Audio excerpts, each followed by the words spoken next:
I'm on a date tonight, so I'll have to just look good to I'll just do it in front of her, shouldn't I? He's kept going, he's scored!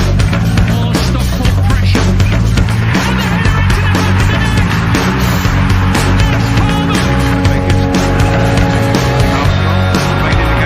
the header into the superb goal.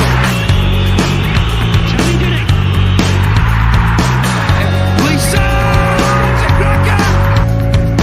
Rose tries to get the ball in. Wilkinson!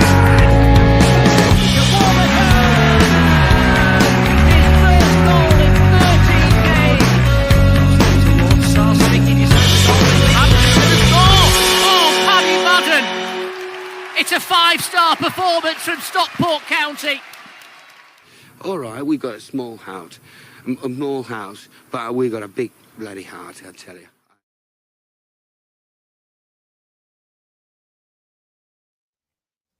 Hello, everybody, and welcome.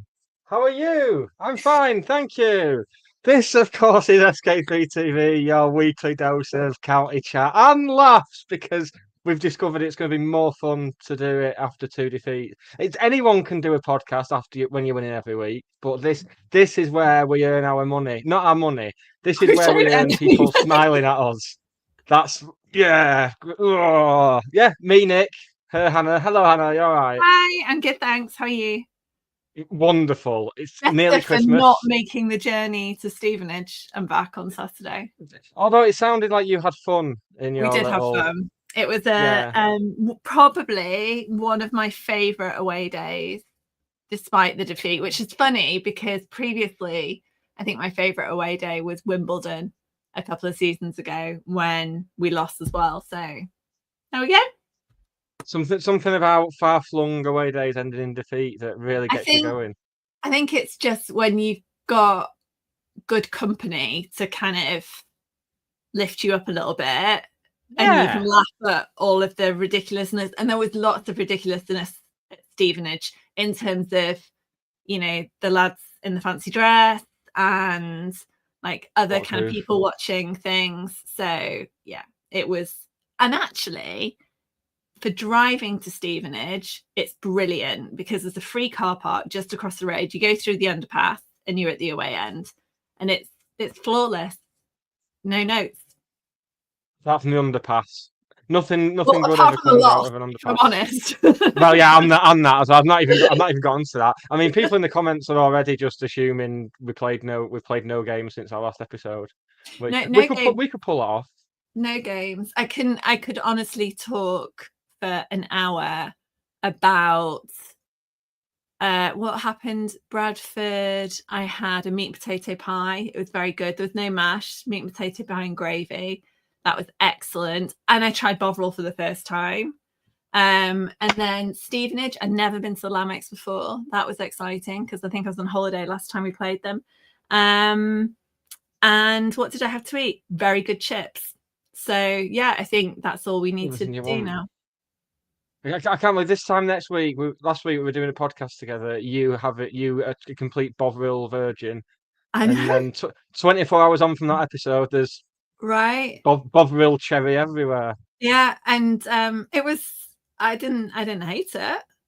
Once I told myself that it was like drinking soup, you know, like cup of soup. It's kind of a bit watery and like meaty. I would think I would have preferred chicken Bovril. I have had chicken Bovril before, like when I was doing one of my ridiculous fad diets. God, possibly the most ridiculous of all of them. Chicken Bovril on the menu. It was a cardiac diet, and so you could only have clear liquids, and chicken Bovril counted as a clear liquid.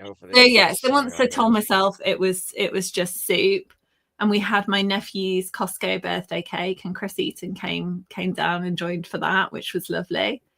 Yeah, Chris Eaton, friend of the show, who has furnished us with a fantastic random county non-league goal of the week. And we're going to have a guest with us who can talk us through it as well. Look at that. Links everywhere. Seamless. Yeah. No one ever sits at home watching a football match on telly and goes, oh, I fancy a Bovril. Not once in my life have I sat at home and gone, oh, you know what, I really fancy a Bovril. So that's what leads me to believe it's probably not necessary in my life. I think last one. the purpose it fills for me is very much, that's something else we can talk about that's not about football. It's a hand warmer, essentially. But on Saturday, for the first time since I bought them, I remembered to I've got little rechargeable hand warmers, Of course. and they look like this, like a little mouse, and they stick together, and they're ergonomic and lovely and really bloody hot. So that was so Bovril to warm my hands against Bradford. Neither obviously can be repeated because I am nothing if not ridiculously superstitious. So back to coffee on Saturday. So we've just made a new list of things you're never going to do on a match day again over the last week. Yeah. Hey, I've just thought maybe Liam can answer this for us. Like, they're doing a Bailey's hot chocolate in the courtyard. Like, well, no, if you then took that into the ground, how would they know? I'd rather we save this question till after Friday night, because that's my plan on Friday night. I'll just leave it. I mean, I don't drink. I'm not going to do it. I'm just, it was just amusing. I do drink, and I've got a big drinking gap in my week now, because unfortunately we've had to due to illness and associated things, we've had to cancel the quiz night on Wednesday night. So I have got an evening of drinking in my calendar where that drinking's not being done. Don't let it be said I'm a man with problems. It could be done. Like, it will be. I'll need to recuperate and rest after the carol service that I'm enduring earlier on in the evening. You're just going to get a phone call off me at like 11:30 Wednesday night. It's like, come and play out. We're going to the casino. It'll be earlier than that. I'll be like, right, I've been to church. I didn't burst into flames. Let's go. Yeah. Oh, yes, let's all go and play out. Everyone should play out. And then I'm playing out on Friday again. But yes, I will report back on next week's show about the Bailey's hot chocolate, whether it can be taken. I'm playing out on no, don't admit to it. I'm playing out on Thursday as well, because it's the evening with Kevin Francis and guests. Yeah, did you see? It's Peter Ward, David Frayne, Chris Beaumont. No, but Andy Freeze not on there. No, on account of the restraining order. It's a bit orcs. I'd bought my ticket before they asked him. So. Yeah. Let's go through the addresses. Oh yeah. Yeah, Liam was here and now he's not. That's a shame. No, he's just sent me a text. He said he'll be back in 2 minutes.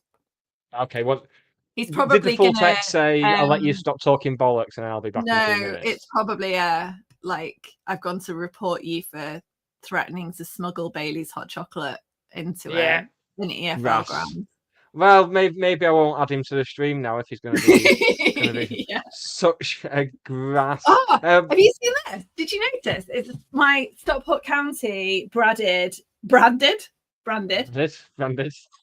think they're calling it a snuddle, or I think it's a snuddle. I'm not into two words put together. Got a hood. It's quite cozy. I like it. Bit of branding. I like that. It's a good look. Very. Yeah. But do we think it's acceptable to wear it like out of the house? Can I wear it on Friday night? Because I can't find my limited edition, very big logoed Christmas jumper, the one that was recalled a couple of seasons ago. I can't find it, which is really sad. I'll have to look on eBay in case the girls are trying to hawk it because of its inherent value. Yeah, because I feel like Friday might be Christmas jumper day.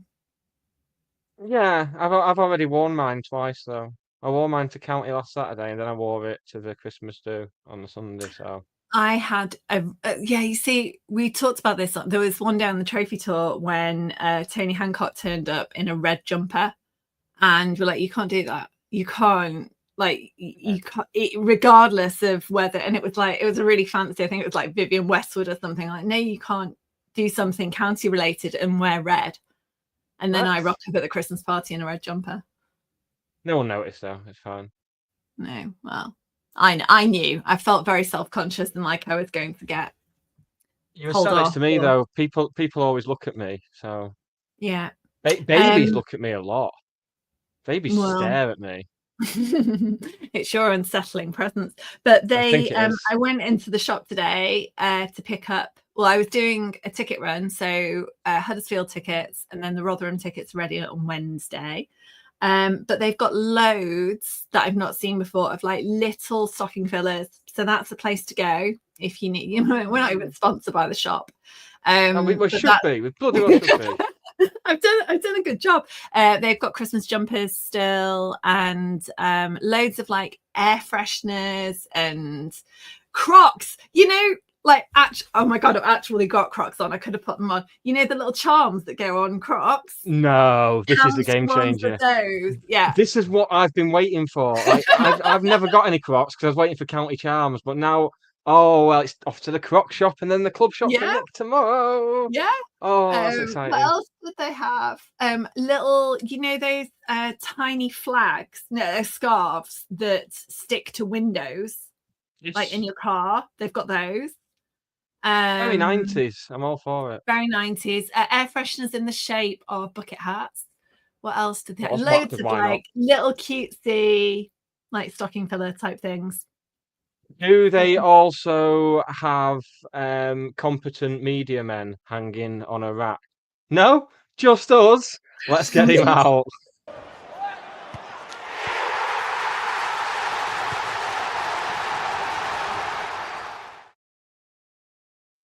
That's how you do it. Hi guys, how are we? Good. That's a lovely shirt behind you. Oh, yes. Excellent. Product placement. That's what it's all about. Yeah, they'll be flying out now. How are we, Liam? Very good, guys. How are you? Good. Well, as good as you can be after a slogging down to Stevenage on a Saturday. Yeah, but we've done that. We're over it now. We've moved on. Happen. We've covered. My telly was off as soon as the final whistle went. We've covered club shop tat, club shop non-tat, as it turns out. High quality merchandise, Nick. I cleared it up, Anna. I cleared it up. Thanks for keeping me honest again. God, what do we like, eh? What do we like? Anyway, I was so excited. Let's kick. We'll kick off. I don't know whether it's going to be worse to have to cover Stevenage second, but we'll start with Bradford. Question for a media man, Liam. Do you care? Are you asked? Because I'm genuinely worried now that we're going to go from Division 6 to Division 2 without winning either an FA trophy or a Football League trophy on the way. It'll be a real blot on the copybook for me. It's hard to care too much, to be honest, if I'm being honest, about a competition that for the second season running has changed its name mid-season. I think the biggest disappointment certainly for the manager on the day was more about the performance than the result. I don't think he was too fussed about the result. And I guess when you look at it as well, my biggest concern would be, obviously there's a big debate now about the players that aren't playing much and whether they're stepping up when they get their opportunities. Well, now County are out of that competition, those opportunities are going to be few and far between now. So it feels like an opportunity missed, really, to have a bit of a deeper run into the competition and to be able to give minutes to players, which is going to be needed, obviously, later on in the season. Yeah, it's a really good point. I genuinely hadn't thought of that as a positive, but it is, and I think that's been the frustrating thing from watching the progression in that tournament. Like the Tranmere game clearly wasn't brilliant either. So they haven't seemed to have not improved, but from Accrington at the beginning of the season, which was a much different team in terms of kind of more heavy reliant on, I guess, what's now the first team, to second team. But as the season goes on, we'll lose more to injury. There'll be fluctuations in terms of returning loan players, and so I suppose they'll get minutes, just not together. Yeah, I mean, I go back to the year we won the National League, and was anyone really bothered about winning the Build Base FA Trophy? Yes. Probably not. Yeah, clearly. but obviously the manager at Charlie at the time used those competitions to make sure that players were fit and ready to step in when needed, which they were over the course of the season. Even the Cheshire Senior Cup, you look at the sides that we put out in the competition that year, he really used it quite well in terms of giving minutes to his squad, and that helps at the back end of the season when players like Andy Cannon needed to come into the team or the like. And so, yeah, I think there's a disappointment there in terms of a missed opportunity for players. It's a bit of a catch-22 at the minute for some of the players, I guess, because they'll look at it and say, well, it's hard to come in and make a difference when you're not getting minutes, you're not having a consistent run in the team. You know, I feel for Tanto in a way, because as a striker, you need a run of 4 or 5 games to start in to get yourself fit and firing. It's hard to just come in for half an hour here and there, but those chances are going to be few and far between now, as I say, because it's going to be the league team going forward, I guess, for the foreseeable. And I suppose, though, for someone like Tanto, there's an argument, and I don't imagine that he would ever make it or anyone would ever make it publicly, but you need the quality around you as well. It's about the balls that, you know, that you're on the receiving end of, and the opportunities and the quality, I guess, of the passes coming in as much as anything else. And so, you know, picking up minutes in a second string team perhaps doesn't always kind of show you to your best advantage as well, which must be frustrating.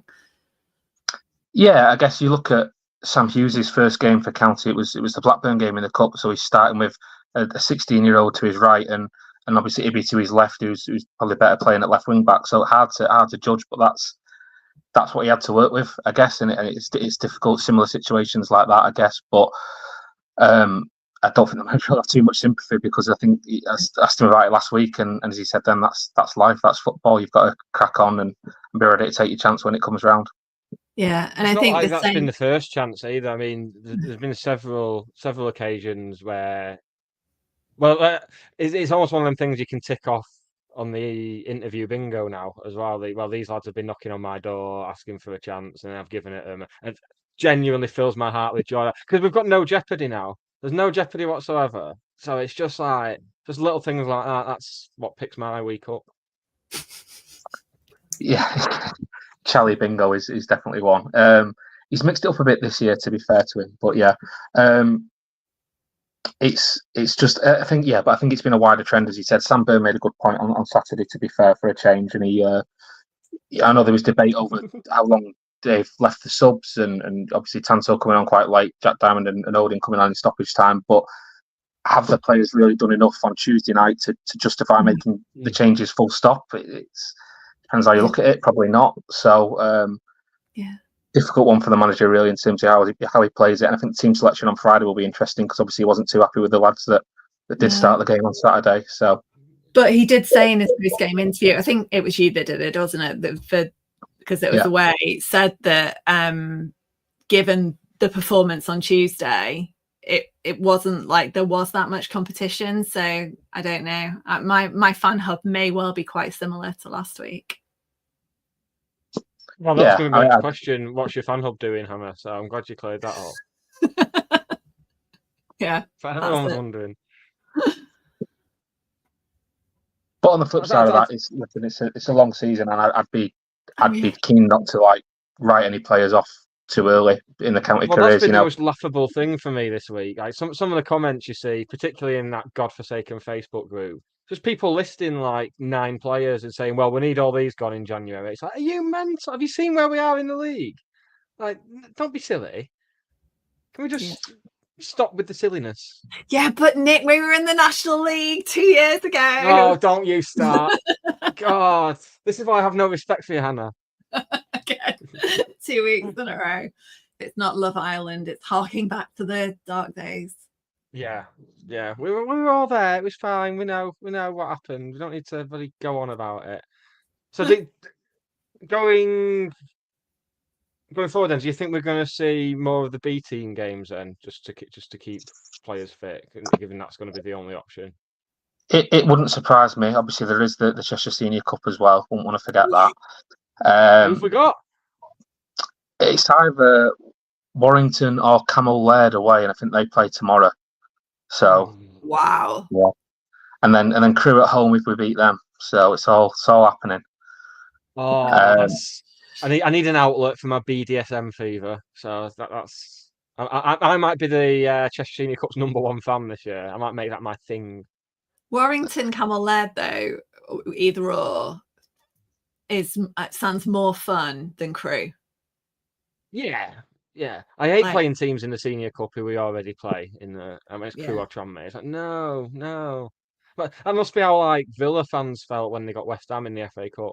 It's like, and it's even more boring because they play in the same colour as you.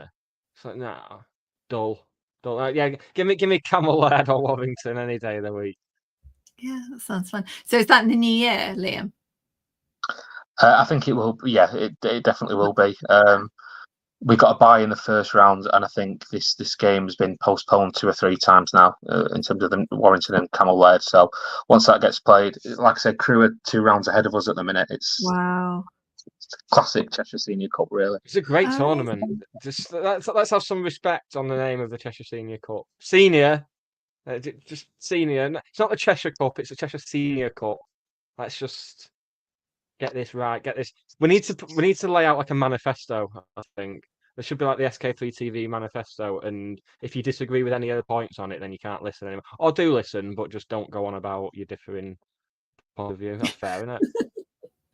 What, you're going to send it out like screening questions? You know, when you do market research and you get like screening. No, I'm just going to criteria. send it to all like the big newspapers, like when there's like a Batman villain or something. I'll send it to Sam Byrne at the Stockport Express, and then before you know it, it'll be everywhere, and then people will know what I'm about. Oh, we don't have to talk. We don't have to talk about Bradford anymore, do we? No. Nice to see No. Neil Byrne come back, Although, though. That was a high yeah, point. and he, other Liam that we had on last week was absolutely and genuinely flabbergasted on Tuesday night. I really enjoyed the texts, as you can imagine, but he was genuinely surprised because they've not been playing well. They've not had a great season. And I mean, there's weird things as well, like Patterson's out on that. He's got a 3-game ban, so he was playing and is off from the league. But I thought little, what's he called? Pointer, Bobby Pointer? No, Bobby Poynton, yeah. Yeah, he was good. Andy Cook's just one of those players that delivers. And there was a lot of really lazy criticism about him after the game, like, oh, he's fat. Like, doesn't like I mean, A, he's not, but also if you can do that, and he's one of the, I think it's top 3 scorers in League Two at the moment, 10 goals in for the season. It's just it was a fairly. I mean, I know we put a strong team out, although I couldn't work out for the life of me what system or formation we were meant to be playing. But to be fair, they've put a strong team out there. Could really have been out of sight a lot earlier if it wasn't for Corey Adai with by far his best performance for us. He was. I think we're looking at double figures if he doesn't put a performance in like that.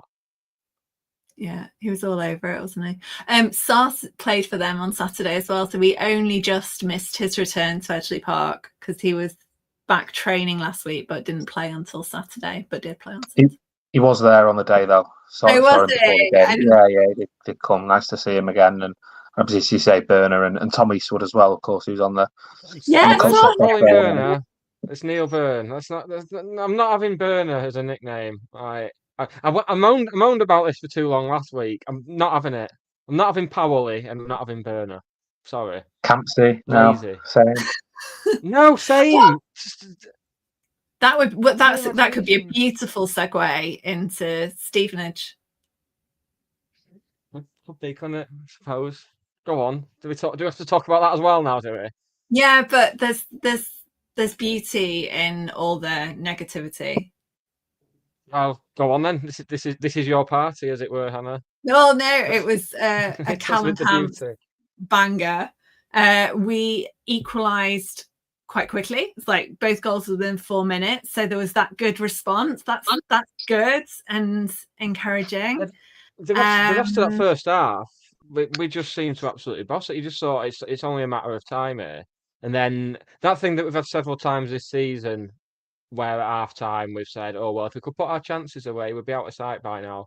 And then I genuinely don't know what happened in that second half. It was weird. I had to check I've not like gone to a different country and watched a different game of football. because it was genuine. Like there was nothing, no consistency from that first half whatsoever. At half time, I was quite positive because normally this season, historically, we've come out stronger in the second half. You know, they've identified things that need addressing, and you know, it's been better, and it just absolutely wasn't. That I thought in their defense is very strong. They were all over us in that kind of final third and just shut everything down. And yeah, it just was one of those that was kind of hard to watch, but at the same time, we've never taken even a point there. I think it's four games and 4 losses, so shouldn't have expected any different. A large part of what got me on Saturday night with the reactions, people saying, "Well, we shouldn't be losing to teams like Stevenage." It's like, well, teams like Stevenage are a well-established League One side, so let's not go on like they're absolute dog shit. Stevenage actually had a really similar start, not quite as strong as us, but a similar start to last season, which was their first in League One, and they really did crack on. And I remember talking to Matt Farley and him being like, "This is amazing, it's better than we ever could have expected." Although to be fair, I think they could lose 5-0 and Matt Farley had still you find positives, but isn't that lovely? But yeah, they dropped off like right at the end of the season, and obviously then they had the departure of Steve Evans, which Steve Evans managing Stevenage should never have been allowed to. Like Arsene Wenger managing Arsenal. Yeah, and there's another one, isn't there? Paul Hartley at Hartlepool. Very good. And I'm sure he also managed Hearts as well, although I might have imagined that. I'm sure he did. Oh, yeah. Good. We've only got another half hour or so of talking about Stevenage to get through. No, it's all right. We can do posh. Like Pierre Gianni came in at the beginning of last season. I can't believe he's still bossing it in League One. It's bonkers. Yeah, it's good though. The year before he joined them, he got relegated with Oldham from League Two, and 12 months later he gets promoted with Stevenage. So, fair play. We definitely played into his hands on Saturday, the second half, and that was the most frustrating thing, really. Kind of echo what you guys said. I thought we played well first half, to be fair, by and large. Chances weren't coming thick and fast, but the chances that came were big chances. The Callum Connolly early on, the one for Louis Barry, the one for Will Collar. It would have gone in 2-1, 3-1 up at half time. I don't think anyone would have had many complaints, but yeah, second half less so. Didn't really land a glove on them, did we? So which was disappointing, to say the least. Yeah, it's one of them you could just feel it slipping away from us. Did Liam mention a certain name? Well, I was just going to say, can we suspend it just so I can have an opinion? Yeah, do it. I might have lost my voice now instead. So, yeah, on the subject, so we've got a Louis Barry swear jar currently, Liam. So you will have to donate to that. It's going to a worthy cause. Just because we were fed up of, well, my opinion, or it's the same with you in terms of it being the only thing that people want to talk about or ask about. But I wonder as well whether, and he was the same a little bit at Birmingham in terms of emotions kind of just bubbling over a little bit in terms of his reaction to things not going the way that he planned. This isn't really a question. It's more of an observation. And it's not something that I've seen necessarily from him apart from the last 2 games, and wonder how, if he is playing at a higher level for the second half of the season, that things won't go his way all the time. They don't go his way all the time now, but, at a higher level, that would be even less of the case. So, yeah, just for him, I guess, something to keep an eye on. But one thing I did want to ask was, what do you know, and I was meant to ask Tom this when he was on, what kind of provision is there for the players, like from a psychology point of view? Like, do we have sports psychologists and kind of counsellors? Is there someone that looks after that side of things?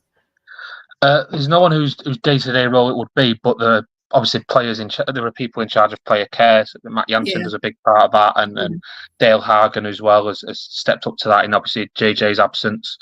JJ obviously would have been that person last season, and they're there as day-to-day support for the players. And then should they need further support, such as a therapist, a counsellor, a psychology, all that kind of stuff, then they would be referred on from there. Really, that's kind of how it works. Good. But they've got everything that they need. The players, that day-to-day contact is there should they need it. I think Ryan Rydell got a bit of support in terms of the psychological side of his injury, because I think when he came back, he was worried about getting injured again and that kind of thing. So the support is there, obviously, even when they need it. And it must be the same for Louis as well, in terms of, he's coming up to is at a pivotal point in his career, and obviously there's so much talk about people watching him. It must be terrifying to kind of go into tackles and not know, you can't let that get to you, but at the same time it's got to be in the back of it. And at that age as well, I really feel for him at the moment. It's an interesting one with Louis though, because he's not really our player.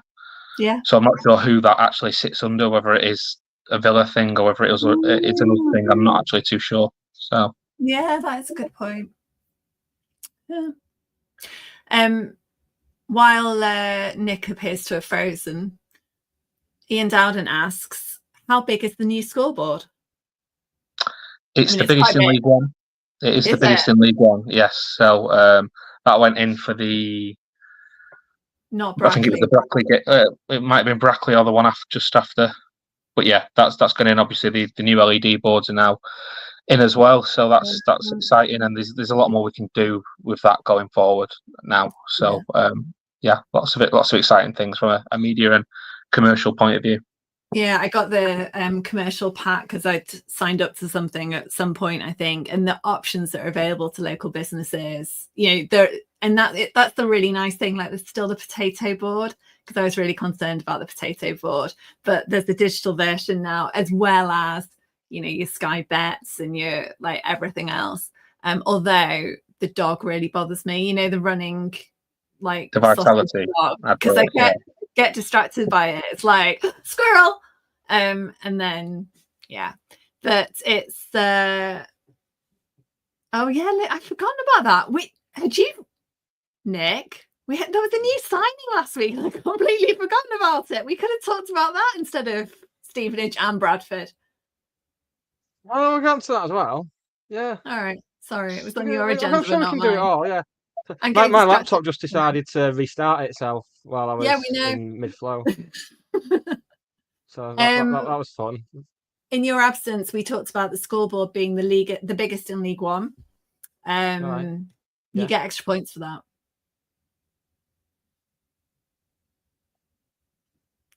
But for now, how long before we have the battle of the scoreboards though, and someone thinks, right, we're going to beat that? What if it's just a tit for tat thing with us and Birmingham? Let's face it, they're the only ones weird enough.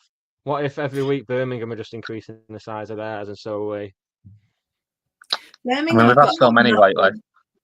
Birmingham's must be wider. That one that's above their kind of home end, that was the opposite end to us, that was massive, but presumably square meterage is in terms of volume. Yeah. Sorry, Nick, we can go back. How hard is it? So I'm assuming it's a computer system used for the electronic advertising boards and everything, as it is with everything these days. How hard is it to hack into? Just asking for the podcast. It's unhackable, Nick. Challenge accepted. Do you know what I really like? I just need to befriend some hackers now.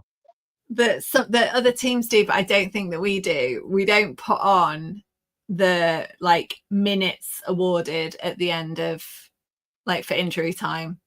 So then I can cross-reference 6 minutes. Oh, and it's 94:32. But Kenny announces it over the tannoy.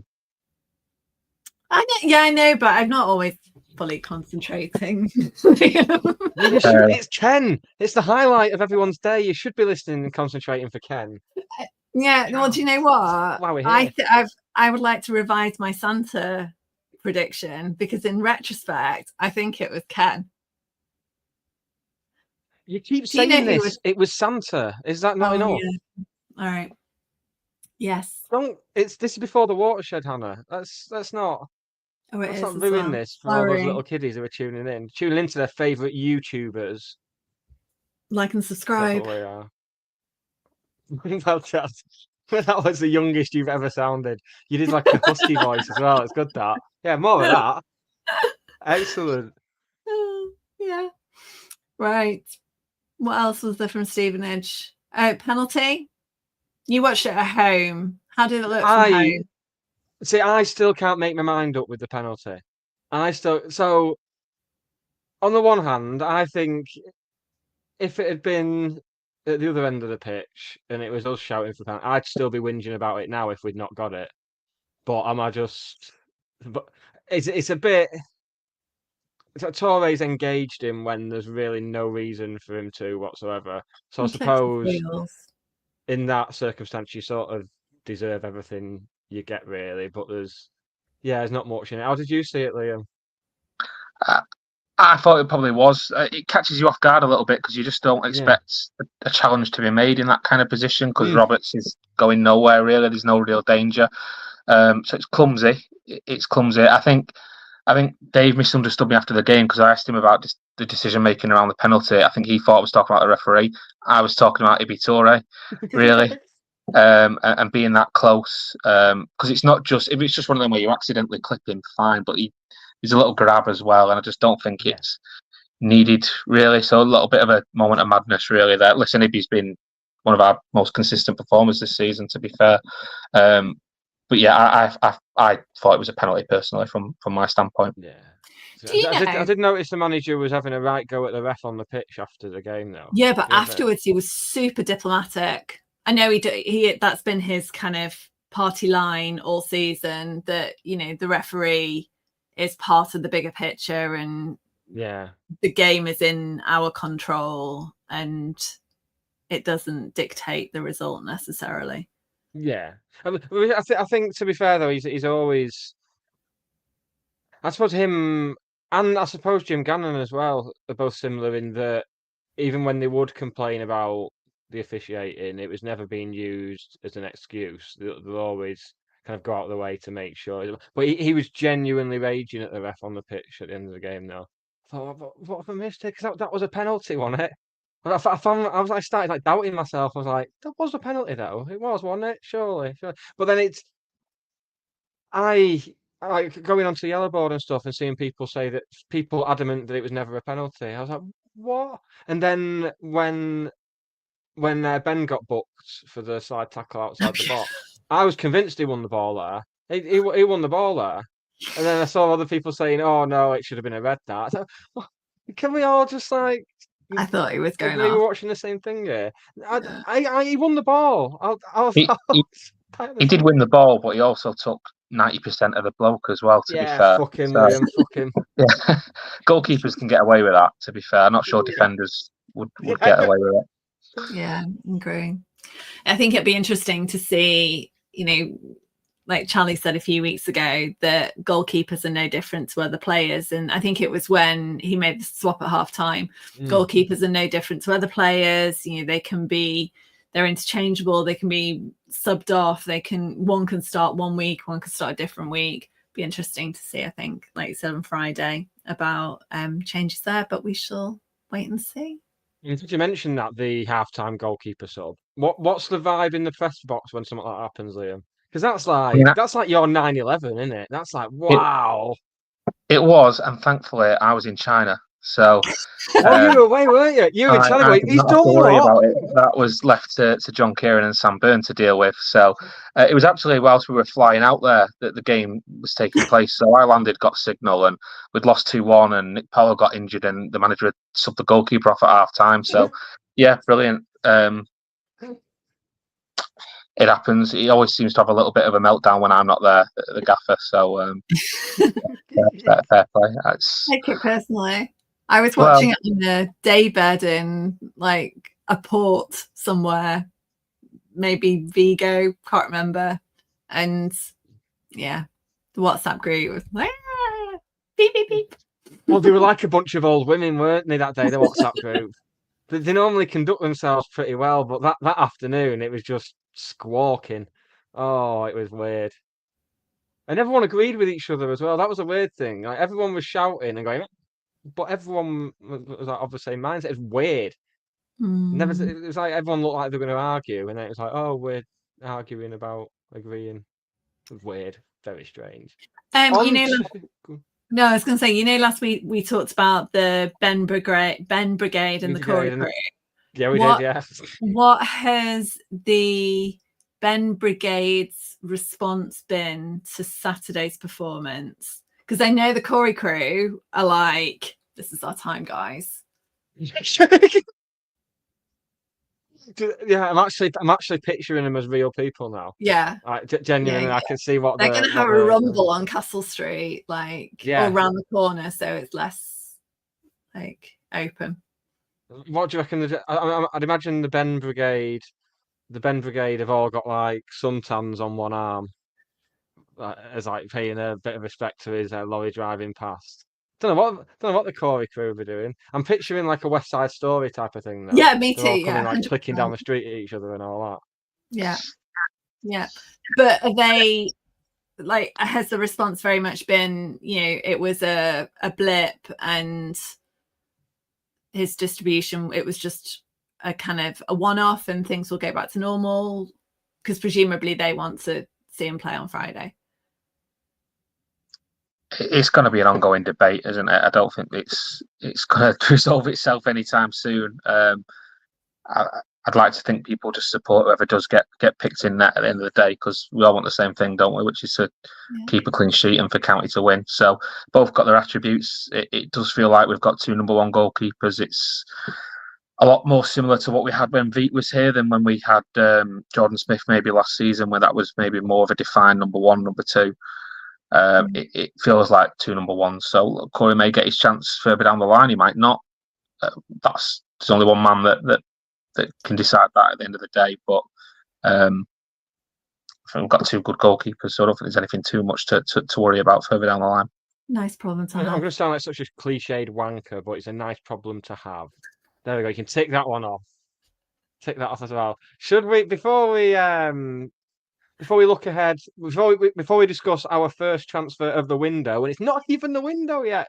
Amazing, so efficient. Before we get onto that, we will give you the regular feature on this time of the show is the random county non-league goal of the week, courtesy of Chris Eaton, and our guests can shed some light on this one. Let's have it. And the Dover defender's gone ballistic at the referee. He's not given a penalty. I've never seen anyone such a chip on the shoulder as this Dover side. County corner whipped in towards Collar! Yes! Yes! Paddy Madden on the goal line touches it in.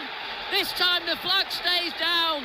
It was the initial shot from Will Collar, but it's Paddy Madden, the Irishman, who missed a golden opportunity moments ago. He wasn't going to miss that one, and Paddy Madden has put County back on top of the league, 1-0. Do you like hearing yourself there, Liam? I'm just going to clarify that was Sam Bird. I was going to say, I did like, as it finished, I was listening, I was like, I don't think that's like, Liam sounds completely different if that is Liam. I watched it 6 times before. Just to make sure. Before I cleared up that it was Sam, yeah. We still get it. Everyone. Me mum the other day again. Oh, you were great the other day. It was Sam, wasn't it? Be Sam. Anyway. Just say thanks. Like. Yeah. Yeah, that's all you can do in that situation. Well, we should talk about our. Well, we can actually say big name signing, because have you seen how many letters are in it? Mental, like some proper countdown stuff. Tell us everything, Liam. This is wild. This is like the late championship days again, with the influx from Northern Europe. It's great. As a football manager player, I'm all for it. Yeah, back in the big time, aren't we now? I think it's typical County in terms of how they've operated in the last couple of windows, in terms of they just go about the business quite quietly and get it done. I know it broke in the Icelandic media a few weeks ago, but competing with big clubs, bigger clubs than us potentially in terms of the interest in him. but got in there early, got the business done, got it announced nice and early as well. Listen, I think we want to be keen to stress that we're not expecting him to come in and start every week and start banging them in from the offset. Cleared that up in the article, but it didn't stop people in the replies going, "Oh well, there's a Louis Barry replacement," and my hair was coming out that day. No, it's a project. Obviously, there's a lot to like about him in terms of his finishing and obviously the eye-catching number of goals that he's got over there.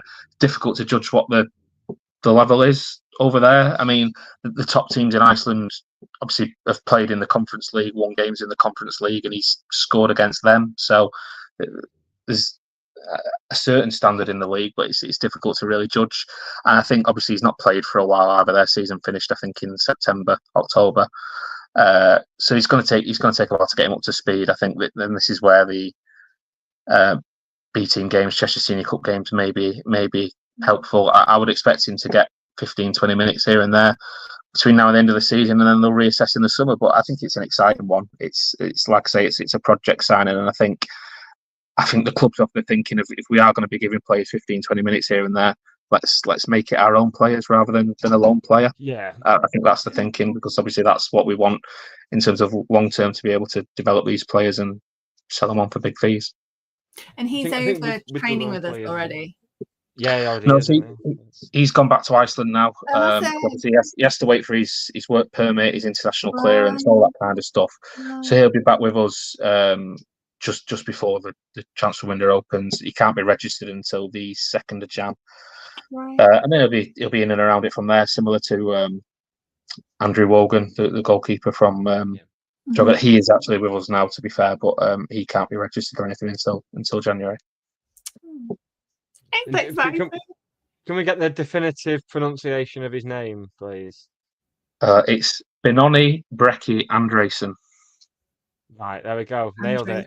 You heard it here first. I know. First game he plays, commentary is going to come round, and John is going to pronounce it completely different, and we'll just be left not knowing what's what. Left wondering. Well, the manager's already shortened it to Benno. You'd be delighted to know. Fucking Benno. Hang on. Benoni. Not Banani, the Indian takeaway in Cheadle. Benny. Well, yeah, okay. All right, well. But, if he goes on to make us millions of pounds, I'll call him whatever he wants me to call him. Fine. Not anything.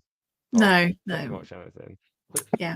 So a lot of people have from Charlie's interview at weekend, he mentioned leadership.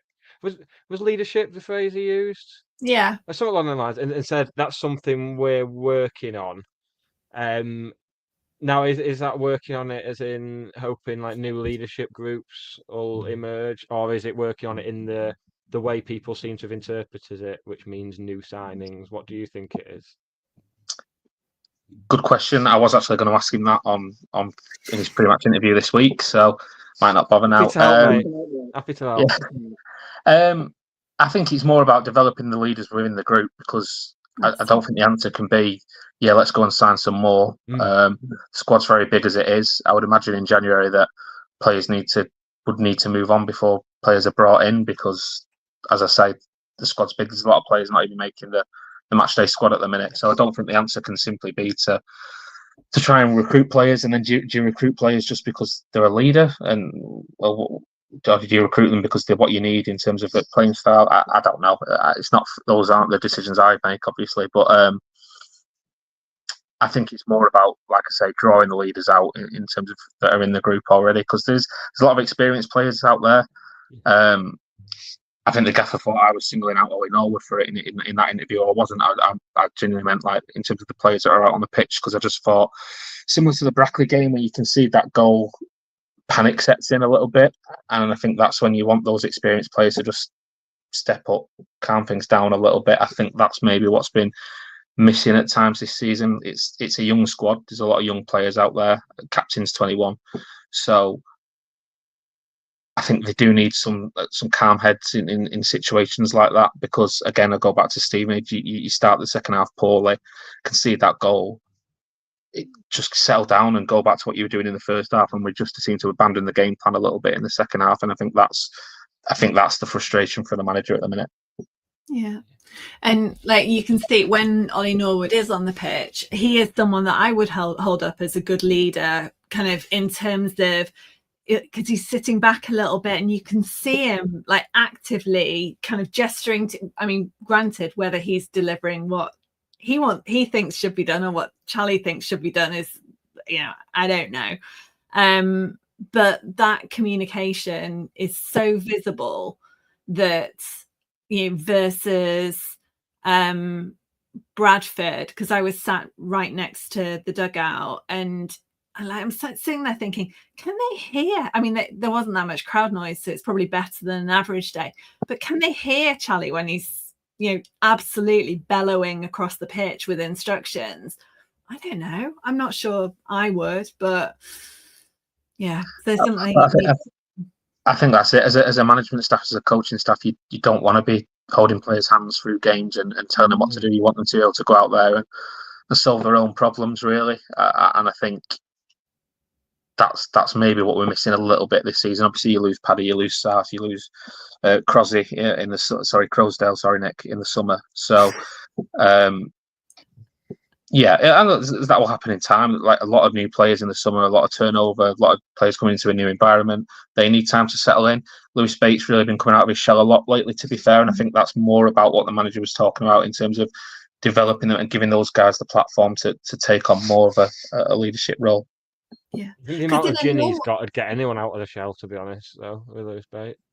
Yeah, but also that, you can have bonding parties over the Christmas break with but like if he was working in a normal company, like in a normal organization, you were trained to be a leader. It's not necessarily something, and that's where sometimes you get really bad managers because they've been promoted into a position of corporate managers, not football managers, promoted into a position of responsibility, but they've not been kind of, those leadership and management skills haven't been fostered in them. And I guess football really shouldn't be any different. You can have some of those natural qualities, but maybe that's something that comes from the older players as much as the younger ones. I remember Ollie Norwood saying that he was going to effectively kind of mentor Louis on the pitch in terms of getting the best out of him and pushing him and that behaviour. And maybe, that will translate to Lewis Bates as well in terms of that on-pitch leadership and presence, because Lewis Bates, the other side of it, is such a diminutive presence. He's not a big lad. He's terrier-like, and I love him for it. He's all over the place. But physical presence matters as well. But that's something that can be kind of complemented by strong skills elsewhere. And it's different kinds of captains as well. Paddy was a very good leader off the pitch in terms of that side of things. But I think on the pitch, was he a grab you up by your shirt kind of and get into you kind of thing? Maybe not, but Liam Hogan was. Obviously prior to Paddy. So different kinds of leaders. I genuinely don't think the manager really cared who the captain was this season, because he focuses more on the leadership group in general, of which Lewis is obviously a part of, but of these 5 or 6 players there. And it's not just the responsibility of one person anymore. I think the whole captaincy thing is probably becoming a little bit outdated in the modern game, because it is the responsibility of 2, 3, 4, 5 players rather than just the one guy. Yep. That's proper insightful. That was genuinely, that's going right in the trailer. Thanks, mate. Yeah, that's got that. I'm going to put that in every trailer. That's going in from every trailer now, from now until the end. Oh, we should move on to Peterborough, shouldn't we? Nothing excites me more than a game under the lights that last Friday before Christmas. I know I've seen people whinging on some of the message boards saying, "Oh, why have we moved it to a Friday?" I think Thursday.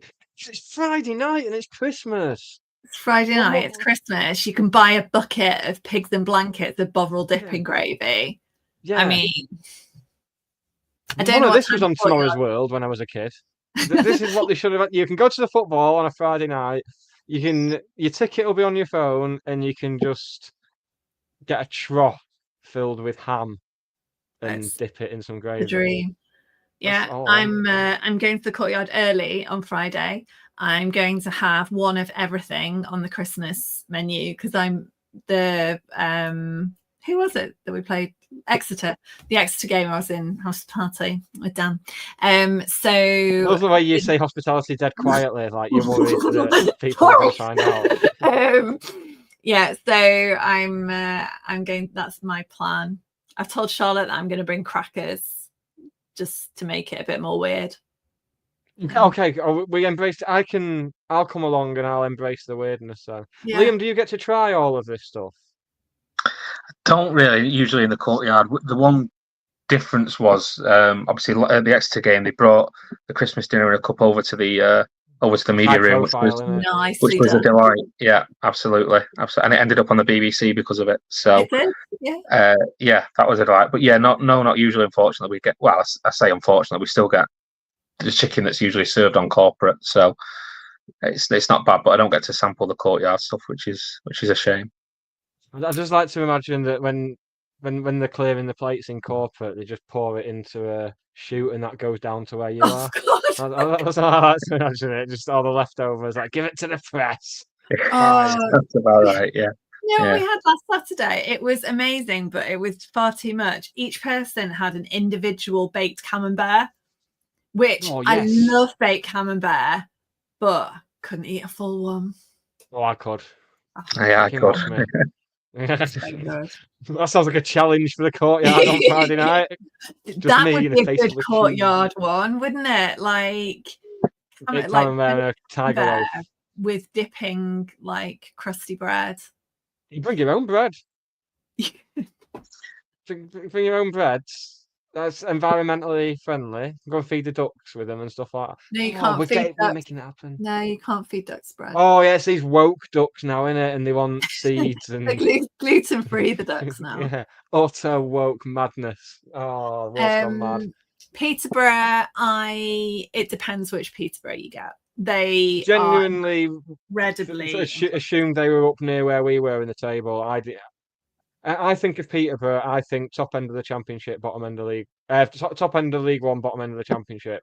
Well, they do don't that like because seeing them down there. The way that they buy players, so they, although it hasn't worked so well for them with like Johnson Clark Harris recently, but they get these players in and then effectively sell them on for profits. They will do really well and they'll go up. And then they'll sell the players for profit, come back down, like rinse and repeat. It's just cyclical. Poku's out injured, which is a good. I mean, obviously not a good thing for Poku, but I'm not mad about it. They are the most unpredictable team in the league. There's no question about that. I think it was 4-3 again on Saturday, wasn't it, against Crawley? Depends which Peterborough team turn up. It depends which county team turn up as well, to be fair, because they've certainly been inconsistent at times. But they'll come and have a go. The only question mark over Peterborough, whenever you play them, is it going to be Darren Ferguson or Grant McCann, the manager dugout? They tend to flip between the two for the last 10 years, haven't they? So, which one are we on this week? Darren Ferguson. Yeah. No. He was still there the last time we played him. So. They've not changed much. They'll come and have a go, so it'll be a great game.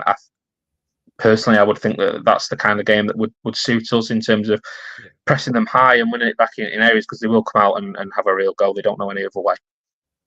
Yeah, I'm all for that. Bit of a blood and thunder Friday night game before Christmas. And we've traditionally done better this season against clubs that we've not played for a while, so it's gonna be fine. It's fine. Friday night, Christmas. Yeah. Pigs in blankets, Bovril. Yeah. I'm just listing one word suggestions. It's like on Google when you go to search something, it tries to complete them all for you. I'll just add words to the end of what you've said and it'll all be all right. So you're playing out on Friday then? Me? Yeah. Yeah. Good. Good. Yeah, with two children, as in not so. I've got Charlotte's friend Sophia, and I told them they could do a TikTok live from the courtyard, so they're very, very, very excited about this. Maybe I'll do a TikTok live. You Maybe can't. you do a TikTok live. You can't. You need it's like a base level of, you've got to have 1,000 followers or something. Oh, I've got a few hundred. I've not got 1,000. Yeah. I say we. It's our. That's why they're excited about the old TikTok. But yes, they're gonna do a live tasting of the Christmas fair just to get on board with the virality of it all. Now, isn't it? Better be good now. Yeah. Well, before we wrap up, given it's Christmas, Liam, Santa Claus is coming for you. It could be Jack Diamond, it could be Kenny Vauxhall, it could be John Kieran. We don't know. But what's your biggest county want this festive season? What would you like for Christmas off County Santa? Oh God! Make it county related. We don't want to go into your personal life. I'd love to stop being compared to Sam Byrne on the commentary. A sheer delight, you know. Love Sam to bits, but you know, I can't see it myself. So yeah, just for once, just to have my own independent voice on the commentary would be lovely. And second after that would be to not have people tweeting you for the whole of January asking what's happening with a certain player, I'm guessing. That would also be nice for that to be cleared up nice and early in the window so we can all move on with our lives and get on with it. So it's not like it's picked up again. It's just carried on. It's just been a continuation. People were asking me on the day that we signed him back, like, what about in January? So I remember. It's what it is. We'll wait and see. Oh, that's great, isn't it? What a problem to have. What a problem to have. Right, should we wrap it up there? Oh, I know what we were going to talk about very briefly because it's timely, because the media team shared today about the external EDI working group, which I get to be part of. So that's very exciting. And we had the first meeting the night of the Andy Priest thing. So I had the Stockport County Evening of Dreams. I got to go to the working group meeting, and then I got to go and meet Andy Priest and talk to him. But it's just, I sat there with a massive grin on my face for the whole meeting because of the team that they have assembled and the people. I thought it would just, I don't know, and I've said this to Ellie O'Connor since, who's the kind of head of people at Stockport County.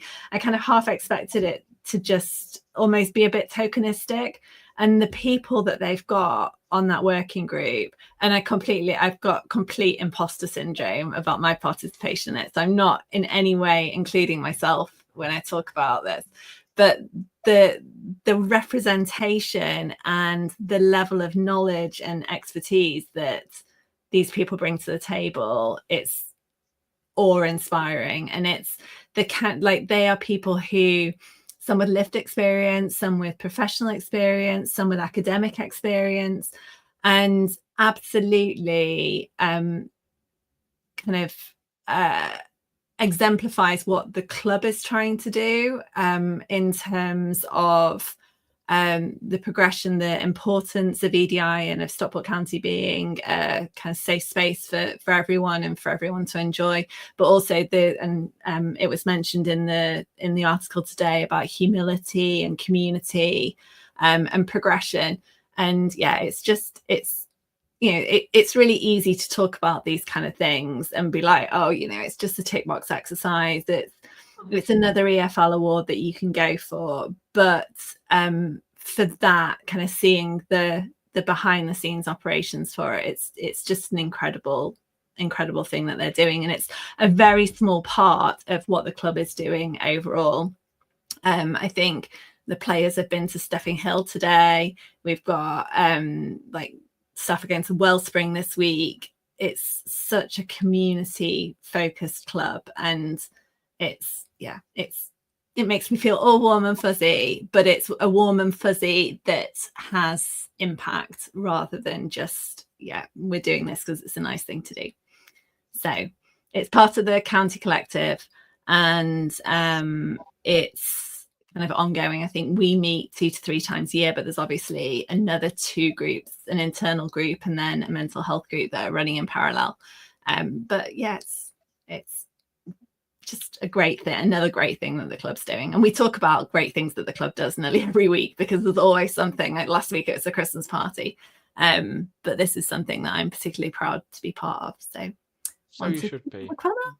Yeah. Oh, wonderful. And probably worth pointing out, we're nearly 5 years since Stott's takeover now, and it's even now there's still, for all the talk early on of wanting to take the community stuff to a new level. I think it's fair to say that's truly been done, and yeah, to have new stuff still popping up is just astonishing. Very good. Well done, everyone. Well done, you, Hannah. Yay me. Well done, Yeah, everyone. Yay you. I wish I had like Radio 2 style applause sound effects then, like Steve Wright. That would have been really good. Should we wrap it up there, I think? Yeah. Yeah. Yep. We'll be back next Monday. You won't be here. Are you here next Monday, Hannah? I'm at a funeral. We'll see. Oh, a funeral. I've got a funeral at Holly Bob's. No, holidays post-Christmas, funeral pre-Christmas. It'll be fine. It's fine. Yeah. I'll be here, and you'll be more than welcome. Thanks. Liam, you're more than welcome anytime, mate. Thanks, mate. I'll be here in spirit. Good. Well, Christmas spirit, innit? There's a joke Yeah, there. spirit. Everyone can just I think is connect yeah. It's all good. Yeah, people can connect their own jokes on it. They're clever, the listeners and readers of this. They don't need things spoon feeding to them. I like that. Right. Shall we say goodbye to everybody? And we don't need to wish them Merry Christmas because we'll see them again before Christmas. So, and we've got a little bonus Christmas treat episode coming. I've not even told you about that yet, have I? Aware of this. And if you're in the courtyard on Friday, come and find us. I'm catering my little block of the pop side with mince pie, so I'll have some spares. So come and say hi. A little bit of plop side after they've eaten all that mince. Very good. Juvenile. I can do all level family-friendly entertainer here. Available for bar mitzvahs and what have you. Right, let's say goodbye to everyone and tell them that we'll see them next week. Bye. Bye. See you next week, possibly, if we can be asked.